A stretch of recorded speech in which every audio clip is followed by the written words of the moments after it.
Salut à tous et bienvenue sur IGTV.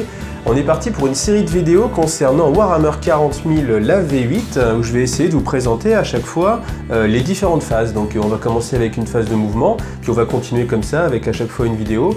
Je vais essayer de vous poster une vidéo chaque jour, donc ça c'est une promesse qui n'engage que moi pour l'instant, mais en essayant de mettre une vidéo chaque jour jusqu'à la sortie samedi prochain de la V8 de Warhammer 40 000 pour que vous soyez prêts et qu'à la limite on puisse se passer de lire l'espace sur les règles.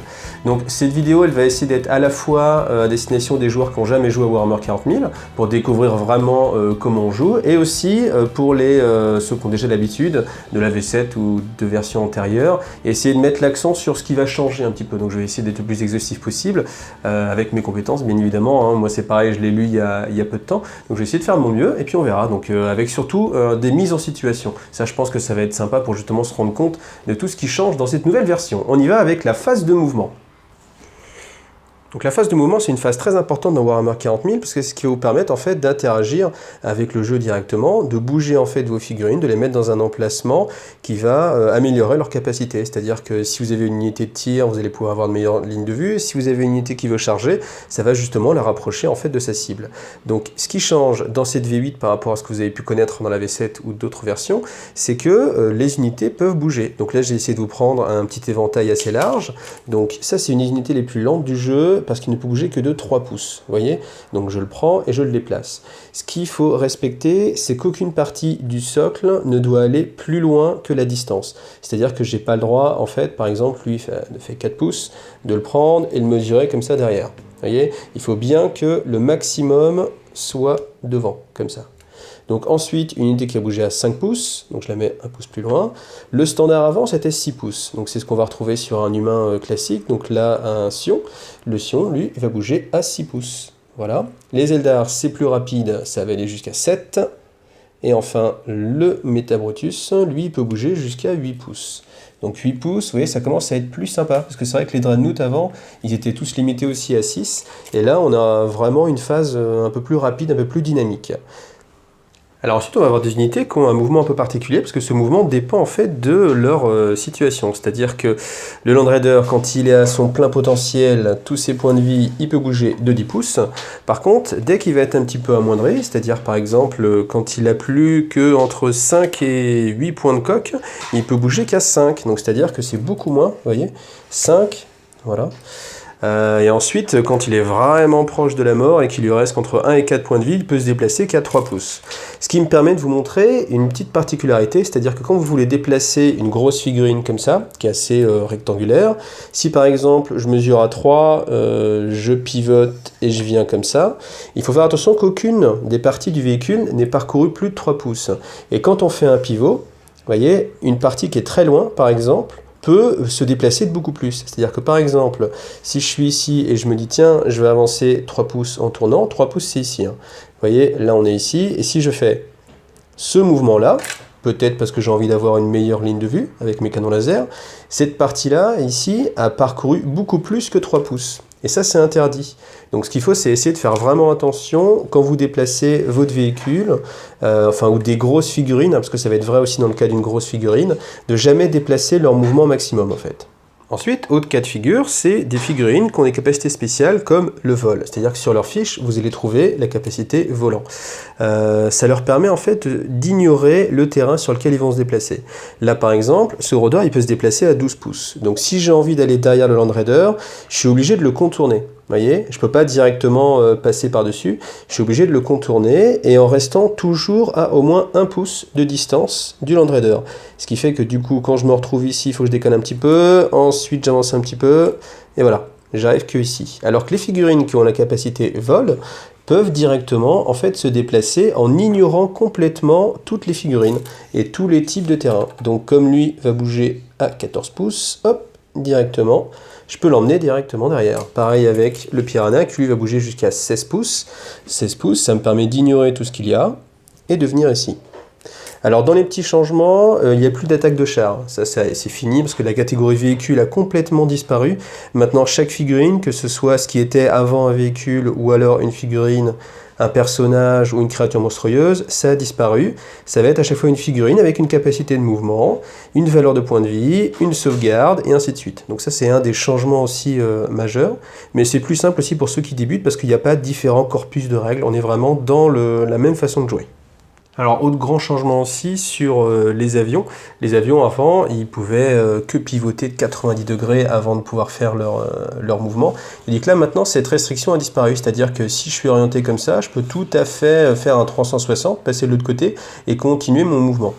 Et par contre, ils ont toujours un mouvement minimum, c'est-à-dire que sur certaines fiches de véhicules, donc en général tout ce qui va être avion et volant, vous avez une distance minimum. Donc distance minimum du Void Raven, par exemple, c'est 20 pouces. C'est-à-dire que je suis obligé, quoi qu'il arrive, de parcourir un minimum de 20 pouces. Donc si je ne peux pas le faire, parce que je peux atterrir sur une figurine, si je ne peux pas faire ce mouvement minimum, je vais être simplement en fait détruit. Donc il faut toujours faire plus que ce mouvement. Si jamais j'y arrive pas, la figurine est directement détruite. Pareil, si ce mouvement minimum m'oblige à sortir de la table, donc je ne sais pas encore sur quel cas de figure, parce que je dois dire que vu que vous pouvez pivoter librement, il n'y a pas vraiment de limitation, surtout avec le mouvement des aéronefs. Mais je pense que quand vous avez une valeur assez réduite, par exemple, le Void Raven, après, il va être entre 20 et 25. Donc si on imagine que de par les décors, l'environnement, il ne peut pas bouger à moins de 20 et à plus de 25, donc entre 20 et 25, s'il n'a pas cet emplacement en fait pour se mettre, et bien il est tout simplement détruit. Voilà. Alors quand vous vous déplacez, il y a une chose très importante à respecter, c'est la cohésion d'unité. C'est-à-dire qu'à chaque fois que je vais bouger une figurine, toutes les figurines qui font partie de son unité doivent rester en cohésion. Et la cohésion, c'est 2 pouces. C'est-à-dire que je vais vérifier que de chaque socle, entre chaque socle, il y ait au minimum 2 pouces. Donc là, vous voyez, si je laisse un espace aussi grand que ça, c'est pas bon. Donc il faut toujours que je puisse les ramener en cohésion. Et bien sûr, il faut qu'aucune des figurines ne parcourt plus de 6 pouces. Vous voyez, j'ai pas le droit, par exemple, de venir... Alors ici, vous voyez, il faut que j'évite, il faut que je zigzague. Donc je vais aller à 4 pouces par ici. Voilà, alors les figurines ne sont pas ralenties par les fenêtres et les terrains comme ça, donc il peut très bien aller en ligne droite, et après repartir comme ça en diagonale, hop, à 2 pouces. Par contre, ce que je ne peux pas faire, c'est amener lui en disant, allez, je vais aller vite, lui, hop, je le mets là, et puis on n'en parle plus. Pourquoi? Puisque là, vous voyez, en l'occurrence, il a parcouru beaucoup plus que 6 pouces. Donc cette cohésion, elle va aussi être utile quand vous êtes dans des ruines. Vous avez droit à 2 pouces de cohésion, donc vous avez le droit de faire une chaîne, hein, c'est pas important que toutes les figurines soient à 2 pouces les unes des autres. Et après, vous avez aussi le droit à 6 pouces de hauteur, c'est-à-dire que si je suis avec une figurine ici, comme ces étages-là font 3 pouces de hauteur, celle-ci et celle-ci sont séparées de 6 pouces, donc du coup, toute l'unité est en cohésion d'unité. Autre nouveauté, en fait, je vais en profiter aussi un peu pour parler des décors. Donc ça, c'est un élément qu'on va dire de ruine. Donc dans l'idéal, il faudrait qu'il y ait un socle qui délimite vraiment l'intérieur de la ruine. Quand je me déplace avec une unité qui a le trait infanterie, à l'intérieur de la ruine, je ne suis pas du tout limité. C'est-à-dire que pour ceux qui avaient l'habitude des anciennes versions, on oublie en fait le test de terrain difficile. C'est-à-dire que si j'ai envie de venir à l'intérieur, directement, je mesure mon mouvement maximum. Donc en passant par les ouvertures, on ne peut pas traverser un mur, mais s'il y a une ouverture comme ici les fenêtres, on peut passer à travers. Donc ça, mettez-vous d'accord toujours avec votre partenaire de jeu, hein, pour qu'il n'y ait pas d'ambiguïté. Et après, si j'ai envie de monter, là aussi ça change tout parce qu'on mesure directement en fait le mouvement. Donc pour qu'une figurine puisse se déplacer, elle a juste à avoir en fait la bonne possibilité de mouvement. Ce qui veut dire aussi que si je prends un rôdeur, qui lui peut aller jusqu'à 12 pouces, si je le déplace directement, vous voyez que je peux atteindre l'étage du haut, directement, sans avoir besoin de faire de test. Et ça, c'est une grosse nouveauté par rapport aux anciennes versions. Autre chose à savoir aussi sur les ruines, c'est que l'infanterie peut librement donc passer à travers et l'escalader, c'est-à-dire venir du moment qu'elle se trouve toujours à plus de 1 pouce d'un adversaire. Donc là, j'avance de 3, je bouge de 3. Donc on regarde, on dit que ça correspond. Par contre, tout ce qui va être d'un autre type qu'infanterie, en fait, peut toujours passer à travers les fenêtres du moment qu'il n'y a pas de souci. Par contre, lui, il n'a pas le droit en fait de gravir les étages. Donc dès que vous avez un monstre, par exemple, qui n'est pas dans le cadre de l'infanterie, ou là en l'occurrence le Dreadnought, le Metabrutus, lui, il ne va pas pouvoir en fait charger des unités qui sont à d'autres étages. Donc ça, il faut le prendre en compte parce que seule l'infanterie peut aller déloger une unité au corps à corps, par exemple, qui serait à un autre étage. Autre chose à savoir, c'est que si par mégarde vous venez à perdre votre cohésion d'unité, c'est-à-dire que par exemple je me fais tirer dessus et je choisis de perdre ce personnage, parce que j'ai envie de garder mon chef qui est tout en haut, qui est mieux équipé, là, vous voyez qu'ils ne sont plus en cohésion. Et je suis obligé, dès qu'ils auront la possibilité de bouger, d'essayer de me rapprocher. Donc soit en faisant monter ceux-ci à l'étage, ou soit en le faisant descendre. Mais j'ai pas le droit de rester immobile pendant ce tour-là, pendant mon prochain tour, en disant bon ben voilà, je ne bouge pas. On doit toujours essayer de respecter cette cohésion, qui je vous rappelle est de 6 pouces en hauteur et 2 pouces de large. J'en profite aussi pour vous rappeler que tout ce qui est volant peut se déplacer en ignorant complètement en fait le terrain. Donc peu importe la hauteur, même si la figurine ne peut pas visuellement passer directement au-dessus, on imagine qu'elle la traverse complètement. Donc l'avion peut tout à fait arriver ici, du moment qu'il a parcouru en fait sa vitesse minimum. Autre chose, vous pouvez aussi avoir la possibilité de le tourner à la fin de son mouvement. Il n'y a pas de restriction, du moment que la partie du socle, encore une fois comme sur les pivots qu'on a vu tout à l'heure, ne fasse pas plus que ce que vous êtes autorisé. Donc c'est-à-dire que si vous êtes à distance maximum, il faut bien que la partie arrière ait parcouru, si c'est 60 par exemple, dans l'exemple, il ne faut pas qu'elle ait parcouru 60 et qu'après vous ayez fait un pivot de plus, parce que là ça aurait fait 62, 63 par exemple. Tant qu'on est dans le cadre aussi des différences, je vous rappelle que tout ce qui est personnage, puisque le terme de personnage dépendant a disparu, donc tout ce qui a le trait personnage est une unité souvent qui va être constituée d'une seule figurine et qui ne peut pas rejoindre en fait une autre unité, que ce soit infanterie ou autre, il n'a pas la possibilité de venir se coller comme on avait pu voir ça à une autre unité. Ce que vous avez le droit de faire aussi dans votre phase de mouvement, c'est de faire une avance. Donc une avance, c'est ce qu'avant on appelait plutôt le sprint ou alors la course. Ça vous permet en fait de jeter un dé et de rajouter en fait cette valeur directement à la valeur en fait de mouvement. Donc là, comme j'ai une valeur de mouvement de 3, 3 plus 4, 7, et j'avance directement de 7. Voilà. Par contre, en contrepartie, j'aurai le droit ni de charger, ni de tirer pendant ce tour-là. Alors, ça marche quel que soit le type d'unité, que ce soit le Void Raven, le Rôdeur ou l'unité d'infanterie. Au début de votre phase de mouvement, vous avez aussi la possibilité, si vous êtes engagé au corps à corps, simplement de faire ce qu'on appelle battre en retraite. Pour battre en retraite, il suffit de parcourir une distance suffisante, donc avec votre capacité de mouvement. Donc là, on a la chance, c'est un rôdeur. Le rôdeur, il bouge très vite, il bouge à 12. Donc on se rappelle, il n'est pas limité dans son mouvement vertical. Et ensuite, il va pouvoir se mettre ici, s'il a envie, tout simplement. Là, il aura parcouru 4 plus 7, ce qui est encore inférieur à 12. Et il est à plus de 1 pouce de toutes les figurines ennemies. D'accord? J'aurais pas pu venir me coller ici, par exemple. Et je peux tout à fait me désengager, donc sortir en fait du corps à corps, quel que soit mon type d'unité. Par contre, je sacrifie la capacité de courir, donc ce qui va s'appeler avancer, la capacité de tirer et la capacité de charger. Donc c'est vraiment bien à faire quand vous avez une autre unité qui va pouvoir justement tirer sur l'unité qui est engagée contre vous, par exemple. On verra plus tard dans la phase de tir pourquoi on ne pouvait pas tirer. Après, l'avantage que vous avez, c'est que si vous avez une unité qui a la capacité d'être volant, elle peut encore une fois se désengager, donc parcourir un mouvement qui la met à plus de 1 pouce des figurines ennemies, et comme elle a la capacité en fait de voler, elle peut quand même malgré tout tirer. Donc elle n'aura pas la capacité de charger ou d'avancer, d'accord? Donc c'est-à-dire de jeter un dé et de parcourir une distance plus grande. Par contre, elle garde la capacité de tirer et de se venger en fait. Attention toutefois, pour battre en retraite, il n'y a pas qu'une histoire en fait de mouvement, parce que même si vous avez le mouvement largement suffisant pour vous désengager, pour battre en retraite, vous êtes quand même tenu à respecter les règles de base qui sont par exemple ne pas bouger à travers une figurine. Et comme j'ai pas d'espace ici suffisant pour déplacer le socle de mon rôdeur sans passer par dessus ou à travers une des figurines ennemies, je peux tout simplement pas sortir du corps à corps. Là encore, c'est différent si vous avez la capacité de voler, parce qu'un volant peut très bien ignorer et les décors et les figurines et s'en aller. Après, il y a certaines figurines qui ont une capacité spéciale pour apparaître sur la table de jeu, en fait. C'est une capacité en général qui leur demande d'être à plus de 9 pouces d'une figurine ennemie. Donc vous la prenez directement de ce qu'on va appeler les réserves, et vous la mettez à 9 pouces, n'importe où sur la table. Donc il n'y a pas de jet de dispersion pour ce qui était avant la frappe en profondeur. La seule restriction, c'est que la figurine après ne peut pas se redéplacer pendant sa phase de mouvement. Elle a consommé tout son mouvement pour arriver en fait sur le terrain. Par contre, après, elle aura tout à fait le droit de charger, de tirer et de rebouger après par la suite évidemment pendant son prochain tour. Par contre, chose importante, elle n'a pas le droit d'avancer. D'accord? Parce que l'avance, c'est un surplus de mouvement en fait. Et comme elle a consommé tout son mouvement pour apparaître sur la table, elle n'a pas le droit de rejeter un dé pour continuer à avancer de 3 pouces par exemple.